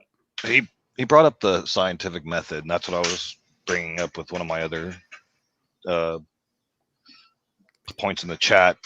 Anytime somebody brings up a creationist God, that my God created everything there is to be, that's here, they're making an unfalsifiable claim. And if something's unfalsifiable, scientifically speaking, it's also unverifiable. Right. So you can neither say it's true nor false because they've presented a claim to you that has no truth or falsehood to it, because there's no way to actually prove it wrong to prove it false, which is what kind of Sean was pointing at, is science is constantly fact checking itself to refine its existing arguments into better and better, more accurate depictions of reality. I think that's how we find our terms, because when we all keep saying science, I think the method. Well, even scientific method does not lie. That's just a nature of reality. Like, well, the method, but science in itself doesn't lie. But the scientific method, like hypothesis, like that's what happened. That's the truth. Science is what it is in a sense. What do you mean by lie? Like science. You can't like, if I had hydrogen and oxygen in a sense, I'm gonna have water. I'm gonna have a chemical reaction of water. But I can't. Right. I'm not going to defend that. Well, what happens in reality actually happens. Sure. So I just want to say, like, when you say religion versus science, that's kind of a religion. Even religion is a term, but even that against science is kind of a weird thing to say. I say weird thing to say, but religion against science is not like a.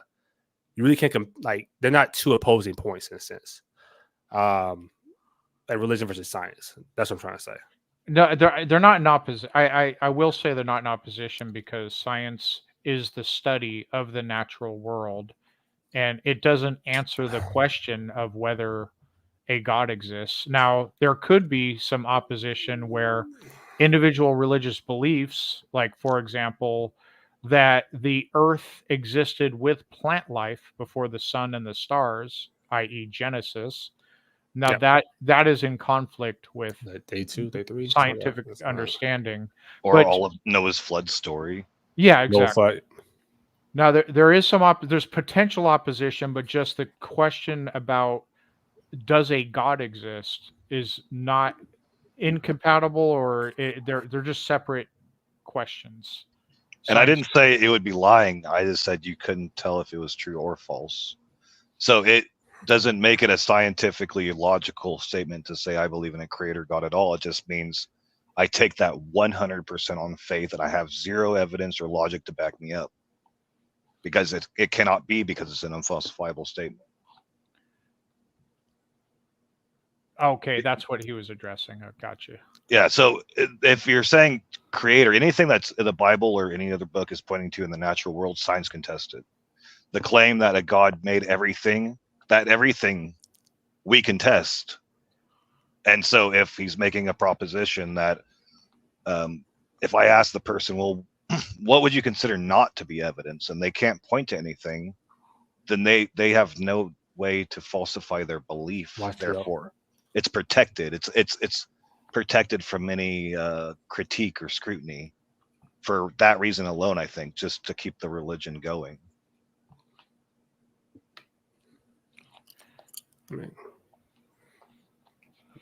Yeah. Hold on a second. My dog is looking around right now. He's feeling the storm right now. Sorry about that.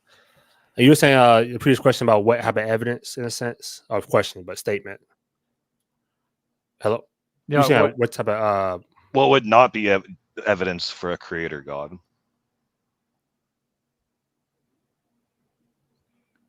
You mean like I would say dying? Yeah. It's not dying. Probably good evidence. Anything like dying. Dying. If people die, that would be proof that God doesn't. Dying. What happens next? Probably. Well, that's not a verifiable claim, right? So it's also another unfalsifiable. It's propping up an unfalsifiable claim with another unfalsifiable claim. Mm-hmm. Yeah. What would a non-created universe look like? That's a good point. It would just look like this. That's what the atheist thinks. The atheist thinks, hey, this is what it looks like. So yeah. That's you can't really. That's interesting. I mean, I have nothing else really. Yeah, it's just a brain stumper. It stumps people all the time. I ask that question a lot, and people their brain fritzes out because they don't ever think of it that way. All right, how about this one? What type of evidence would it take for you? What type would it take for you to consider that there is a God? Depends on the claim. A creator God? Yeah. I couldn't. It would just have to be some kind of personal bias, the thing like you were talking about earlier. Yeah. Just a hunch, Yeah, so that's like faith. So everyone has, yeah, you said even if, and I think I said this the last time or one of the times we talked, if all the clouds of the sky suddenly wrote in the sky, God exists. So to being honest, that would be such a awe-striking thing that I don't know how my psyche would react to that. But logically, what is more likely, that a deity exists? I could be hallucinating. There's a lot of potential, explanations that. How do I distinguish between an advanced science and God? If we go back in time and we built a time machine, that we could be gods to primitive humans. They would consider us gods potentially. So how do I tell the difference between a hallucination, God? If you saw a dragon walking down the street, would you think it's a dragon, or would you think you're hallucinating? I saw a dragon walking down the street. I can tell I'm hallucinating, but yeah. I mean, I know what it's like. I know you mean, yeah, but yeah, it's a wild thing to see. Yeah, so I just don't. Yeah, so I just don't know. But the thing is if there's a all-powerful deity that created the universe, it could instantly make it so every human being on Earth knows it exists. And that's why I would say I don't.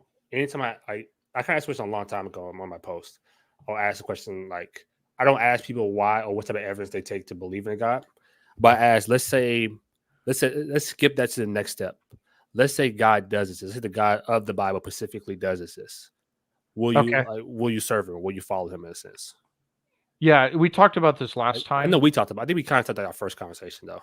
Yeah. Oh, okay, but no. So I can go over that. I can go over that again. Yes, out of fear, but it will know that in my heart I don't respect him. So I'd be screwed. It also depends on what happens if I don't. If it's burning alive for all eternity, I'm going to do every effing thing in the world to try to avoid that. And I'm going to bow down. I'm going to do everything now, just like I would a mafia boss who has a gun to my head. But like I said, that God's going to know that I consider it a moral monster, and I'm probably screwed either way. But I would And- certainly try to avoid hell. Well, that's we'll have to go into a whole that's a whole different discussion Sure. about what hell is, but let's go back to like even like let's say you'll try, but you don't do it out of love. You do it out like a reverence. You do it because like, oh shoot, I'm scared of the end result or whatever. I'm so basically it's simple to say. Here's a hypothetical. I'm saying before we go in that one, but sorry, is that a fair way to say that though? Like you won't serve the God because of what you consider as of your fear of like the consequence of that. Of not serving God. I think any being who wants to be worshipped is undeserving of being worshipped. That's on principle right there. Well, continue. But so let's say hypothetically there is a great creator of the universe who is actually benevolent, and then had good answers for why do children get bone cancer? Hey, I'm powerful, but I'm not that powerful. Like I created life, and whatever. They have an explanation for everything. I will be like appreciative. Well, why didn't you take me? I'd have lots of questions, but I don't think I couldn't worship anybody who is demanding to be worshipped. I just can't. No, whether that's right or wrong, that goes to the whole conversation about morality, or like how do you determine, like how do you know that what makes you say that action is wrong or right in a sense, or that action is undeserving in a sense? Because I could say like, hey, if I have a creator, the reason like I'm pretty sure everybody has parents. Like no matter how you appreciate your parents in some regard. There might be days they get your nerve, but you appreciate them in some regard, in a sense, because I mean they're your parents kind of gave life to you in a sense. No, okay, go ahead. What's your question? No, I'm saying like you still kind of like appreciate your parents no matter how angry or what you think about them in a sense, in some type of sense, for being alive. Is that fair to say? I appreciate being alive, but fortunately both my parents were deeply flawed and troubled people, but they were good people. But if my dad was Adolf Hitler, I would absolutely disavow him. You know what I mean? Yeah, but you kind of no matter. I think it's fair to say the greatest gift a parent can give you is life. Yes, but did they set out to basically? I mean, Adolf Hitler, like all you have to do to create a human being is have sex, which is we'll tell the people that stuff. You know what I'm saying? Oh my goodness! It's not like that. Like now, if they worked in I'm not saying I don't appreciate my parents. I think parents need to earn the respect of their kids. I mean, yeah, I'll say that, but continue on though. Yeah, I don't think parents are deserving of respect just for being parents, because I've had a lot of sex throughout my. I mean, just by being an adult, I'm sure we've all had plenty of sex. No one likes a bragger, Sean. I wasn't trying to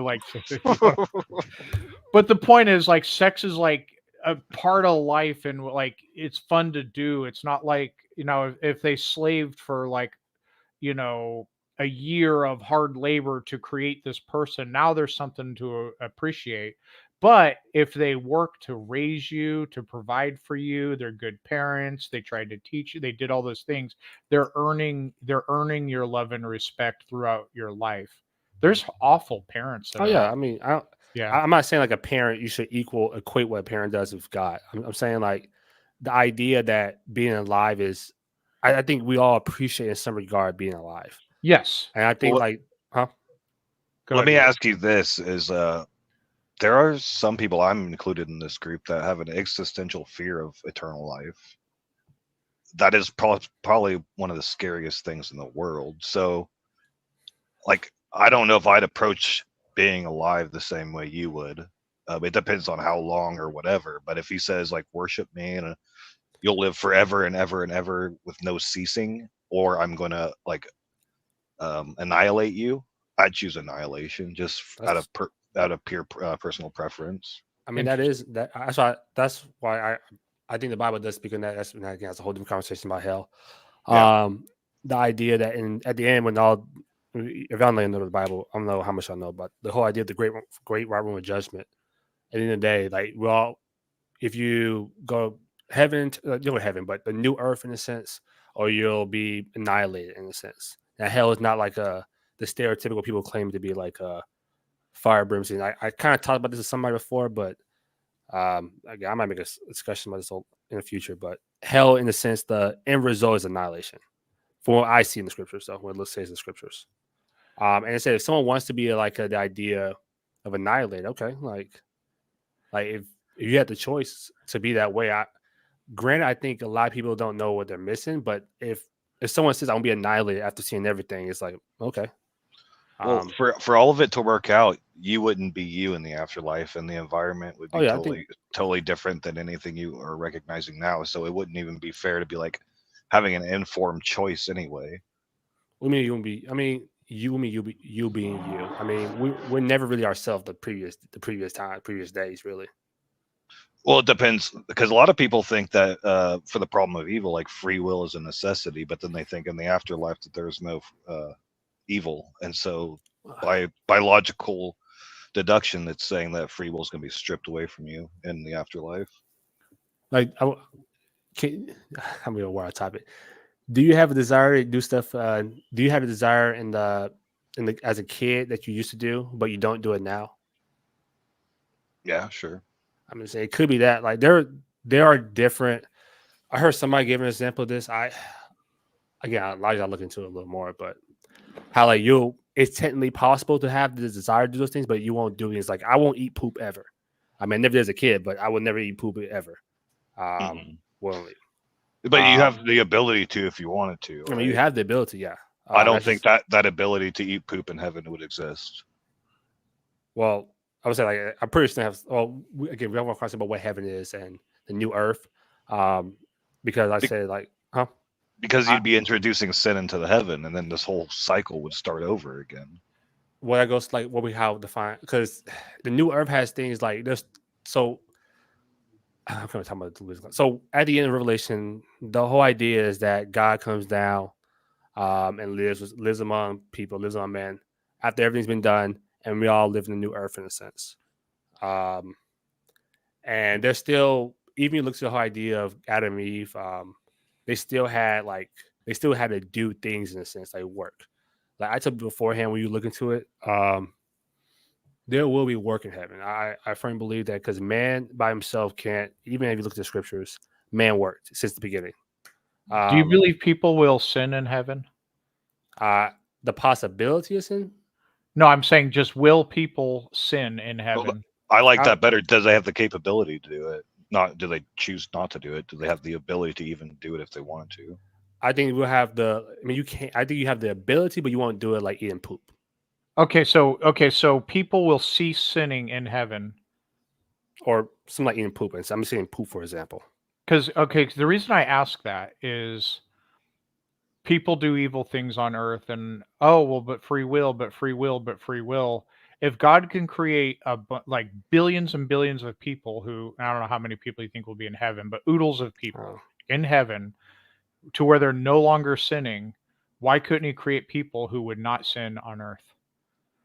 The possibility, like that's just like the whole about conscience and stuff. Like I think I would pull my verses up, man, but it's something very like this Isaiah that like once you get the new body in heaven, like the law of God be written on your hearts.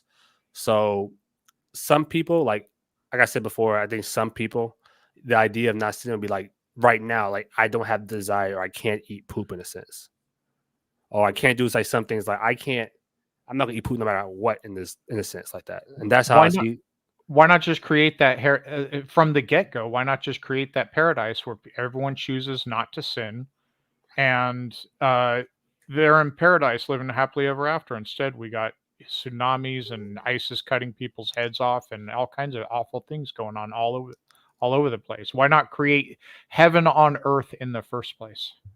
Do you agree that, let's say for the sake of this argument, that God is 100% God exists, and what happens can we agree that if 100% God exists in this world, that whatever happens in this world is minuscule to what happens in the afterlife, in a sense? I don't agree with that. Yeah. Because while the person is going through it, now let's say they a million years from now, it's like a distant memory, but they still went through it. It's I mean, still significant. I mean, yeah, I mean, I agree. I agree. You can say significant in a sense, but if it was like, let's say, million billion years, let's say the maximum lives like 120. At least someone live the max is 120 years. Like, what is billions and millions of whatever years to 120? It's And It's numerically insignificant once you get a trillion years in the future. Like, it is an insignificant. The longer they live, uh the the smaller percentage of their total life that suffering took place in. But at the time during the suffering, it was awful. oh yeah, But I mean, can I put this in a different perspective? Sure. You know how like childhood shapes who you are so vastly importantly, and that could be 1, 2, 3, 4, 5 years.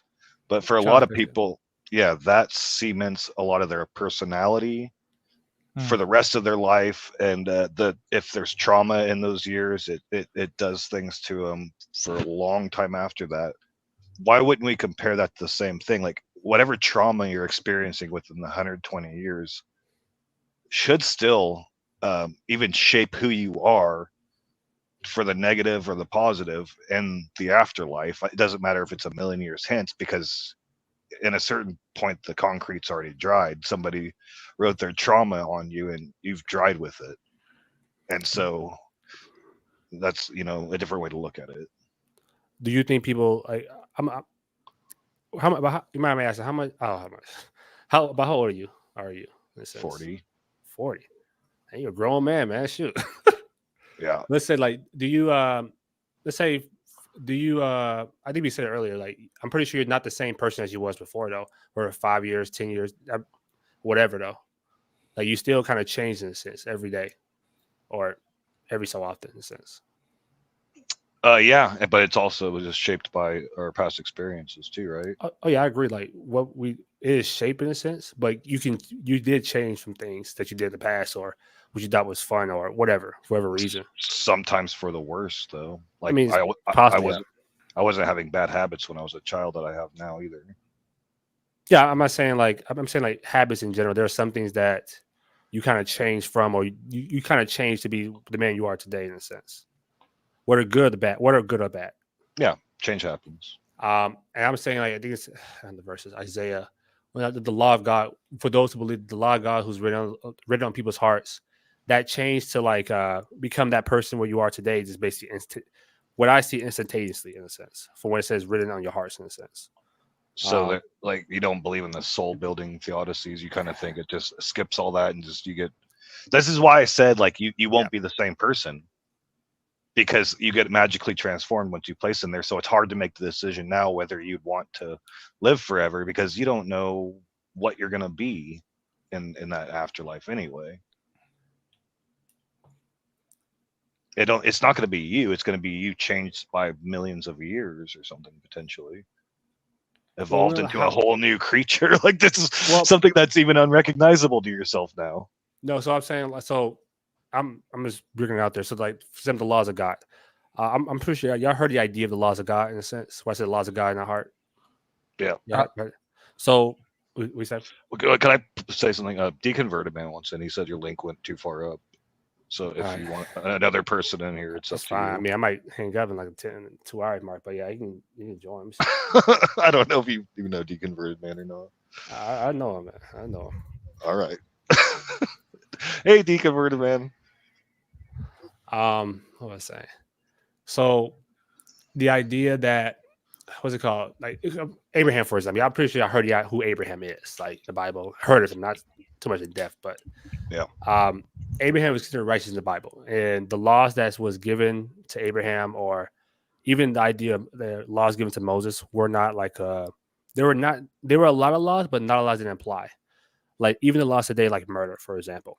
I don't have the desire to murder. Like, yeah, people get on my nerve, but I'm not gonna like say here like this murder, which is like I define as unjustly killing someone. And then, like there are some laws, like there's probably like a few laws really, if you look into like the Old Testament, that's like I tell people all the time, it's like a handful really. I say atheists, even atheists and theists, we besides the handful of laws I tell other Christians are the only law that y'all, I'll say y'all in general, don't agree.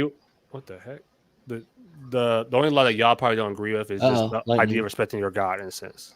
Is that, well, can we agree on that part though? Like the only law besides like the handful, like the don't murder, don't steal, honor your parents' innocence. I Like, don't agree with number 1 or number 2 or the coveting one. I don't. There's a few I don't think are super. I'm in here. I'm talking about honor your. I'm talking about honor your parents. I mean, honor or love. I mean, the good one. I feel the same way about the parents as Sean. I don't think somebody creating you. I'm not saying that's the reason you should. I'm saying like the idea of this honoring your parents, honoring them. I'm not saying you have to love. What's that called? If I vanish, it's because of the storm. All right. Stupid storm. There's a lot of biblical teachings that I disagree with. There's 613 laws, and I don't agree with a lot of them. We have to go a whole different conversation what 613 is, because the 613 came around like the 2nd or 1st century by a rabbi, and a lot of those laws, when you look to it, repeats. They talk about things like the Amalekites, which doesn't apply, and the reason some of them don't apply at all. That's a man-made theology that's put in there. According to the whole thing is man-made, but I'm just saying, like, of the 613 I read, I think I agreed with maybe 3 and only kind of, but I rejected outright the punishment for all of them, because pretty much the punishment's stoning to death. That's pretty much the punishment for like all of them, for just about. There's some that don't end that way, but end in other awful, terrible ways. But yeah, they're not good. They're not good. That's a whole different conversation we'll have one about but the whole idea. The first 10 are part of that. That's also in there. You're reading it wrong. It's supposed to be a metaphorical. I don't care. There's no right or stoning. right. I don't care how to read it. So when you look into, I'm reading it wrong. Yeah, how do you know? So you good, man? Like, you're right. No, I'm not right. I'm sick right now. Right. Anyways, you mentioned how do we know? Man, let me to the cameraman. Let me finish this point for a second first. Oh God! I mean, you did enjoy, man. I'm saying like the whole idea of 613. If you look into the scriptures, was the idea a Jewish rabbi came and he measured it based on 365 days in a year and the amount of bones in the human body, and that was his thought process of how he defined 613. And the whole idea about stoning people and the death penalty. That's a whole different conversation. That's a whole different conversation we have about the death penalty. So none of that was given by God, even though they said it's from God. Did you know what I just said, man? Huh? What I just said. So none of it was actually given by God. They just claimed it was given by God. Dude, I said the 613. The idea of this is 613 laws. That's only being 613 laws. That's the idea. The Jewish rabbi put that in there. Say if you read the laws, some of these repeat. Some of those are specifically for certain people, like the kill the Amalekites, which is a specific command. Yeah, I read them all. Not everyone has the quote unquote 613 laws. So how many do you think there are, GCO? So how many came from God though? Because they claim that all of them came from God. I never said it didn't came from God, but I'm saying the idea that the 613 that we still is 613 laws we follow. No. All right. So the idea of stoning people to death that came from God. Right? Yeah, I don't disagree with that. Yeah. Okay, so then stoning people to death is perfectly fine as long as God orders you to do it. Yeah, that's fine. Do you agree with the death penalty? No, it doesn't matter what I agree with or don't agree with. Yeah, it's not about me. This is about your God. I'm fine. It's not about me. It's not about me. It's not about me. It's about your God. Yeah, relax. It's not about me. I have no issue. I'm not answering any question about myself. Dude, it's about your God. Dude, man, look, we have conversations. Should be able to respond. Yeah, typical coward. You're. Look, man, I have no issue having conversations with y'all, man. But like, let me speak and let y'all speak. That's what I said. This JCO should be allowed to respond. Like, dang, man. Yeah. No, of the 10 Commandments, I agree with. You gonna act right? I'm serious, man. This man don't. I said, you gonna. I say, Deeper, are you gonna be respectful, man, in this conversation, man? Me or deconverted man? No, deconverted, man. No, man. Like, no, you didn't. No, we didn't. He's good. He's been coward, man. I mean, I can't shoot. 3 minutes left. All right. We could practice on a long time. I know because I got work tomorrow, so I can stay a little bit up. Like I said, like I think there's a lot of questions, a lot of ideas, like the whole idea of like the commands of God, the what's that called? The not commands of God, the 613, the what's the stoning and death penalty, and that's the whole conversation of what we allow, or even society in general. If the death penalty is should we allow the death penalty in a sense? And like I said, I'm just put it out there. I do agree with the whole idea of the death penalty, or in a sense, I have no issue with it. And even the idea of God is, even let's say God exists. If God commands someone to die or whatever, and He is bringing about to be judged, or heaven or hell, whatever, in a sense, I don't think no man can sit here and say, from God's point of view, He can allow people to come with Him or whatever and judge them how He sees fit, in a sense. And I'll say that's my position on that 100%. We could probably have a different stream talking way more in depth on that. But unless you have like another point about that, or in a sense, that's basically it. Well, here, Yeah. let me give you an analogy. Let's say in the future or now, doesn't matter, somebody develops a super advanced AI Sims game. You familiar with the Sims, where there's like Sims, yeah, okay. It's like a Sims game, but it's software driven. So they're in their own little world, and you're almost in a different dimension than them. And then in that Sims game, a super advanced AI to where they have emotions, can feel pain, they have memories, they're fully sentient beings all within that Sims game. I'm the software programmer. What if I decided to start like, let's give them cancer, let's cause suffering, I'm going to go ahead and drown.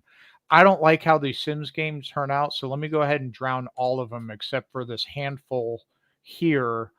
And like, I basically am a sadist. I torture them, whatever. I have them stone each other to death for having anal sex or whatever that happens to be. The fact that I created them, don't you think that does not alleviate my moral responsibility to be kind, and because they're sentient and have feelings and emotions? And I just want to understand your position, your scenario. And we're assuming that these Sims are sentient. You said Sims are sentient? Yes, they're fully sentient. Right. They have thoughts, emotions, feel pain, feel sadness, feel happiness, all of it. You can even put that idea of like a dad or parent of a child, and I'll address your Sims. The idea why I say is that you can't really ask that. It's a hard question to even answer, because like we have, if God is it, like even like let's say again, I'm assuming God, I say God exists, but it's near God exists. I can say we're using those laws. It depends how we look at morality in a sense beforehand. Because if I say God exists and He gave us a standard how to live, or morality, whatever, in a sense, I can say, okay, those laws are how I'm living my life, or those laws are how we should treat other beings in a sense.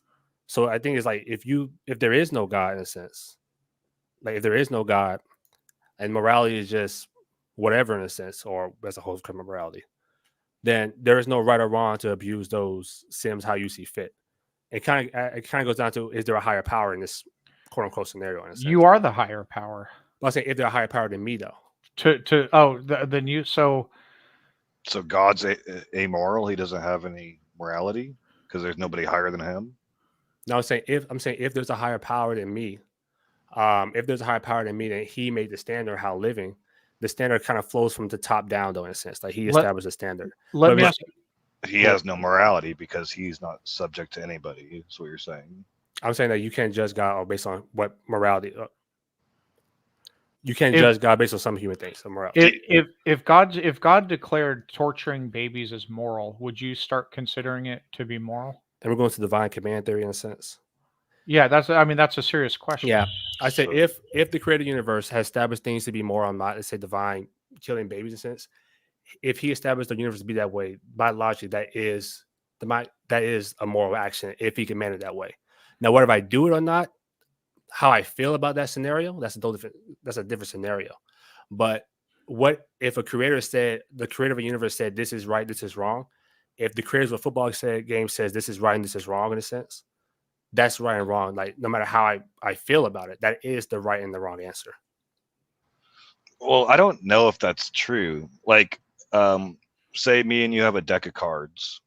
Yeah, we can decide mutually to play a bunch of different. Hold on a second. We're probably gonna wrap it up like maybe about 5 minutes because I gotta go to bed. But we can talk about another day. But you can tell you on. This is gonna go down a long Go ahead. Yeah. Just we could choose between us a bunch of different games we could play with a bunch of different rules to each of those games, right? Yeah, I mean, with just using the deck of cards we have, we don't need to know what Doyle, the people who made the cards, intended those cards to use because they made the cards. Yeah. And we can play Full House or Go Fish or Poker or Rummy or whatever we want to play, as long as there's mutual agreement between us. Yeah. And there are rules for cheating, which would be immoral, based on the agreement that we have between us. I mean, yeah, I mean, so it's not more relativism. It's not more. Is that relativism? There's more relativism, right? It is. It's subjectivism, and that's what subjectivists will say is that we are in a constant agreement situation. We're trying to negotiate morality between individuals. Oh, I agree that there's different. Well, I hope this. There's a different. Can you agree that different societies can determine what's moral or not, though? And it's just like, can we agree on that? Yeah, well, I think morality is just a social agreement between two or more people. So it's okay, that's how you define. Okay, that's by definition. Yeah. 5 societies make them, and then on a global scale, you can decide what's appropriate globally. But it gets more fuzzy the bigger the group is. That's why it's easier to have cohesive morals within small groups than it is large. So how about I'm saying like I'm pretty sure you heard the example. I'm assuming I heard the example before, or something like that. Let's say everyone in the world. Let's say the whole idea, like the whole Nazi war. I'm pretty sure I heard before. The whole idea of the Nazis won the war, and in a sense how they treat other people. In a sense, would that be considered a moral action if majority, or a sense? I wouldn't consider it a moral action. You said moral. Moral. There's no objective moral. That's the problem. You're asking what's objective moral. All I'm saying is like objective. I'm saying that'd be a moral action though. It's just, that's a fine action though. Yeah, I don't think me or Sean would think it's subjectively moral, but obviously the Nazis did have sympathizers who thought it was moral to do so. Right. And we thought it was okay to drop 2 nuclear bombs on 2 civilian cities, and nobody blinks an eye about that situation for the most part. That's a whole different. Is it different? They were innocent. They weren't even combatants. It's whole thing. That goes to the whole idea of how war. We're talking about war is about the what's that called? How the government had the people you elect. They're not elected. I don't think they were elected. Japan elected their leaders, but it was imperial. I don't think that. Yeah. How like the government, like people who are above you, have what they do in a sense like affects other people. Japan had many opportunities to surrender, but we're going on a history buff then at that point. But we can ignore that part. I'll just concede that point for now because I don't. Well, you're saying that there was a justified killing, and this was when you came up, you saying murder you thought was okay or not okay because you define murder as a non-justified killing. That justifiability part is the really tricky part. You're saying it was justified to, or I didn't know if you're saying it, but I'm thinking a lot. I mean, that it was justifiable to vaporize 2 different farm cities in the name of a war. Well, they weren't fine. They were pretty like industrial, like industrial company. There was factories involved in those cities. They weren't just random cities. I'm pretty sure. But I'm just going to see all those points right now because I'm not going to lie, man. I'm about to head out to go to sleep, man. Yeah, the morality thing can be an entire 2-hour conversation of its own, but maybe that'll be the good topic for next time. Yeah, good talk. I appreciate it, JC. I appreciate y'all for just having these conversations, man. Like shit wasn't. I said, should you convert a man like this, man? Shoot, but all right, man. Like that's all I got. I'm about to hang up with this. All right, good talking to you, B.S. Lewis. Somehow you look really familiar. Your name. I get B.S. Lewis. I make atheist cartoons, so if anybody wants to laugh. Okay. Cool. So it's great meeting you, and good talking to you again, JCO. All right, man. All right, take care. See you guys. Yeah.